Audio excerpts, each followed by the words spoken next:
جو اللہ اور قیامت کے دن پر ایمان رکھتا ہے اسے چاہیے کہ اچھی بات منہ سے نکالے یا خاموش رہے۔ خاموشی بھی ایک عظیم نعمت ہے، خاص طور پر اس وقت جب اختلافات زیادہ ہوں، آوازیں بلند ہوں، علم کی کمی ہو اور دلیل کی کوئی اوقات نہ ہو۔ خاموشی سے کی گئی دعا اور محبت دونوں ہی بہت طاقت رکھتی ہیں۔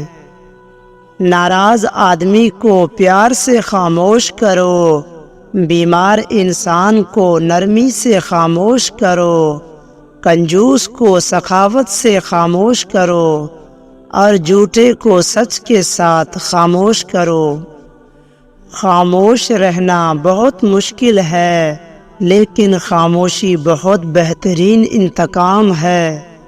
جب خاموشی کو ہتھیار کے طور پر استعمال کیا جائے تو یہ الفاظ سے بھی زیادہ زخم دے سکتی ہے۔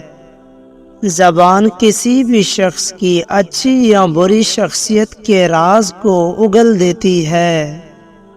ان کی خاموشی سے ڈرو جن کا آپ نے دل دکھایا ہے، کیونکہ اگر انہوں نے کچھ کہا نہیں یا کیا نہیں تو بدلے میں اللہ ضرور کرے گا۔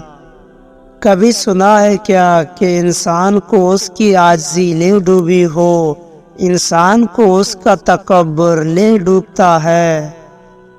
تم استغفار کی عادت بنا لو، اللہ پاک تمہاری ہر کمزوری کو قوت میں بدل دے گا۔